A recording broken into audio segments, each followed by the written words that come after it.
Well, after the rest of his teammates had taken off their pads, most of the guys kind of clearing out of the locker room, Brady still facing the wall of his locker, full pads. Blaine Gabbert came over, consoled him a little bit. Some players came over and consoled him. It did not feel like a normal loss. So let me start with the longtime teammate. I mean, when you hear something like that, what does that say? That he's struggling right now, and you can see it on the field. You see it in some of the moments, emotional moments, and he's on the field and he's frustrated. And sometimes when you get in the locker room, you have all your stuff on, you're trying to just take in that moment, and you're trying to figure things out in your head. And at this point right now, it's got to be tough for Tom, knowing that he was close to leaving, and then he came back, decided to come back for a Super Bowl run. And at this point right now, they don't look anywhere near what they were when they faced the Rams in that championship. You know, they showed his dad was there last night. On Amazon Prime, you saw Tom Sr. sitting there, and it made me think, RC, Tom Brady's a guy right now who he just needs his support around him, whatever that is, because all of us, no matter how great we are, you have these times when you need a little help, and I think that observation from Jeff Darlington was telling last night, RC. Well, I think one, he's miserable. Whether people want to draw it to his off the field life or his on the field life, football has been a sanctuary for so many of us, and for Tom Brady, it's been the place where he's been able to excel, not only individually, but as a team, and he's not doing that right now. And sometimes going home is supposed to be a reprieve from a loss, the place where you could go where nobody knows that it happens, or where your kids are so excited that daddy's home, it doesn't matter what the scoreboard says. But that hasn't been Tom Brady's life, and that isn't Tom Brady's life right now. And not to make light of it, but it kind of brings me to the thought of when the chicken sandwich was released at Popeyes, and they had Auntie sitting outside, and she was just haggard from the day because so many people wanted the chicken sandwich. She just wanted to sit outside by herself and not make any more damn chicken sandwiches. Tom Brady's done making chicken sandwiches. Tom Brady has done all he can in this game. Tom Brady was retired. He decided to come back and play for this team for whatever reason. But this isn't a team. This isn't a Tom Brady team. And Tom Brady right now is not playing like Tom Brady. So I think sitting there in full pads, he's trying to figure out how does he change the fortunes of what's happening right now. And I think just as he couldn't figure out how to get his pads off, he can't figure out how to make this better. What do you think, Saj? I had a friend, a mentor of mine, who we were talking last year, and I was trying to figure out life and future and decisions and how to say no to things. And Tom Brady had just retired. And he texted me, said, hey, see, look, Tom Brady said no to the NFL. Tom Brady has strategy. So I said, oh, this is great. I'm going to say no to these other things. I'm going to be focused, whatever. And 40 days later, he unretired. Yeah. He says yes again. And I'm just saying, it hasn't gone well. Yes again? It hasn't gone well. I'm like, man, because that's going to be my example. If Tom Brady could do it, I can do it. He said no. He has strategy, all these things. And I'm like, man, it's been 40 days and he's back. And sometimes saying no is the best thing you could possibly do. I understand there's this idea of, man, this could be great and the grass is greener. I'm going to go back to this thing and this dream. But sometimes using strategy and saying no is better than trying to go back to the thing that isn't good for you. What do you think, Brooke? Well, I think this is the consequences of his actions. I mean, look, they catch up to all of us at some point, and that's what we're seeing. To me, the starkest thing is, do you remember before the Panthers game that week when he was kind of joking, like, oh, you guys, you drove me to retirement. You did it. And he was kind of jokey and light, and now it's like, it felt like he was almost, in that moment, he thought that he could still get things back on track, and he couldn't. It felt like, now it feels like that was false hope, that was pink clouding, and now the reality is sinking in, and the vibes are not good. All right, I want to get to Lamar, but go ahead, RC, real quick, final thought, go. It's just, to me, it's not about Tom Brady's decisions catching up with him. It's about time catching up. It's about the law of averages catching up. Eventually, the horseshoe that he's rode around with, or the rabbit's foot, it's going to run out. Tom Brady has done this for a long time, and the reason that we love him the way we do is because it's been such an oddity, such an anomaly of what a person's career could be. And finally, this is the year that the team around him isn't good enough, and that he's not the Superman that can make this team better. But I'm not going to say it goes to him unretiring, not being able to say no, or a decision catching up with him. This is just football. Perhaps. And look, it ends badly for many of the all-time greats. I mean, I would give long ago references. I mean, Willie Mays is a Met, and Kareem Abdul-Jabbar got swept in his last series. Sometimes the great ones need the reality that it is really over presented to them for them to accept it themselves. And that, it feels like, might be what is setting in for Brady right now. In the meantime, on the other side, an entirely different stage of his career. Lamar Jackson, 25 years old, and coming on and plays a big second half last night, and then after the game took time to autograph a sign from a fan that said pay him now, and then he high-fived the fan. By the way, his team is atop the AFC North, and he likes their chances the rest of the way. I feel like we're very close. You know, we right there, but still room for improvement. Little mistakes we still making out there. We changed those, and I feel like the sky's the limit for us.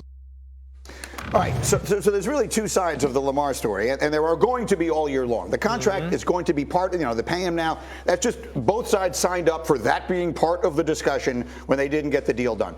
But for today, that doesn't feel like the story to me. The story to me feels like, RC, as you watch these Baltimore Ravens play, and you watch Lamar Jackson yesterday in the second half when Mark Andrews is not out there and Rashad Bateman's not out there, and we're trying to think to ourselves, who might beat Buffalo in the AFC? Is Baltimore one of the teams you could see beating Buffalo in January? If I squint really hard, yeah, they're one of those teams. I mean, I think so. So here's the thing about last night's game. Remember how they came out with 30 passes in the first half? Like they were trying to trick us, right? They were trying to show us something different that the Tampa Bay Buccaneers hadn't seen. And that didn't really work. And in the second half, they said, you know what? We're going to be us. We're going to come out with RPO. We're going to come out with zone read. We're going to let Lamar Jackson be Lamar Jackson, Gus Edwards, Justice Hill, Kenyon Drake. We're going to use these players. We're going to go to play action pass in the red zone. We're going to find the highly unlikely Mr. Likely in the end zone. And everything started to work out because they said, you know what? We're just going to be what we can be. We're just going to be who we are. We're going to let Lamar Jackson be the greatest athlete that has ever played the quarterback position, and he's going to do it in his way. And if they play football like that, I think that this team is right in the hunt with the Buffalo Bills. But what's the difference, y'all? Can we finish in the fourth quarter? And I'm not just talking about Lamar Jackson. We put all this on Lamar Jackson. You got to finish games. You can't blow leads. Can the defense come up with plays? We saw them putting themselves in bad position after bad position in the fourth quarter, and it was penalties by the Tampa Bay Buccaneers. It was bad throws by Tom Brady. It was dropped footballs by the Tampa Bay Buccaneers that didn't allow them to get into the end zone. Can that defense be better against Buffalo in the fourth quarter? If Lamar Jackson has to pass, if this team has to find a receiver on the outside to make a play, can they? Are they good enough for 3.5 quarters to be right there with the Buffalo Bills? Abso-staken-lutely. Can they make the plays in the situational football moments to win? That still remains to be seen. I failed to mention one important part of the story. For anyone who didn't see it yesterday, the AFC North feels like it's become a two-team race, right? Pittsburgh does not feel like they're going to be in it. The Browns have lost so many games. So it feels like it's going to come down to Baltimore and Cincinnati. And yesterday, it's horrible news.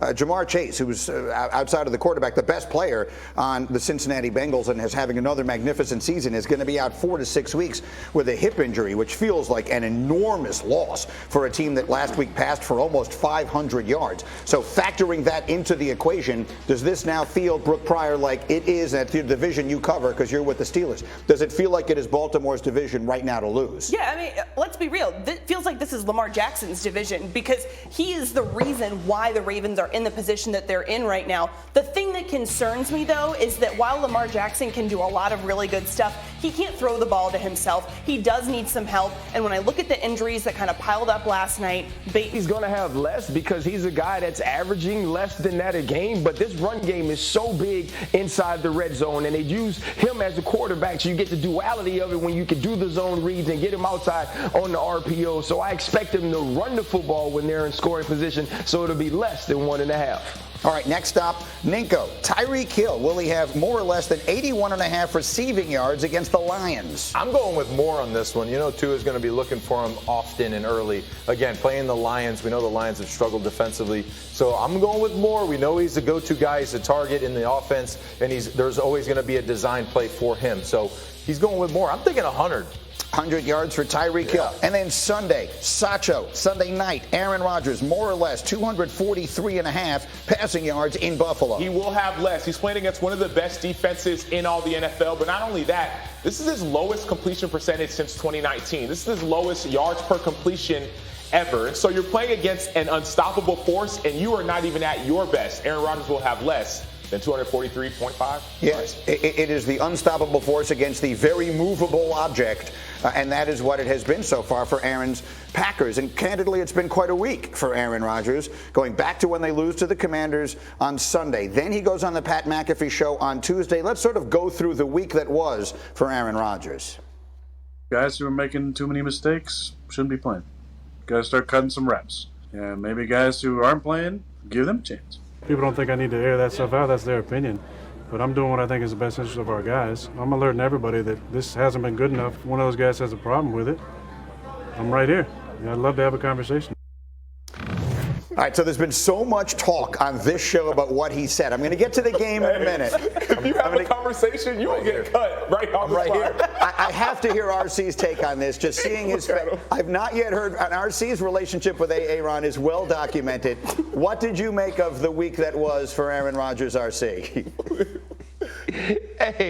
Aaron must be back on them shrooms right now, bro. Like, come on, Aaron, man. Like, you can't. Come on, guy. You can't do this. And I get it. I get what he's saying, right? I get the bravado and the arrogance and the confidence that comes with what Aaron Rodgers has accomplished in his career. You know, one of you guys don't like what I'm saying, then you can come to me. Well, first off, he actually didn't point out anybody specifically. So you ever heard that saying, a hit dog, a holler? Now, if you come to Aaron Rodgers, you know you're the guy messing up, and you basically admitted you're talking about me. So that's the first reason you can't come to him. Here's the second reason. Aaron Rodgers doesn't seem to me to be the we can have an adult conversation and walk away like men type of person, right? He doesn't seem to be the dude that I can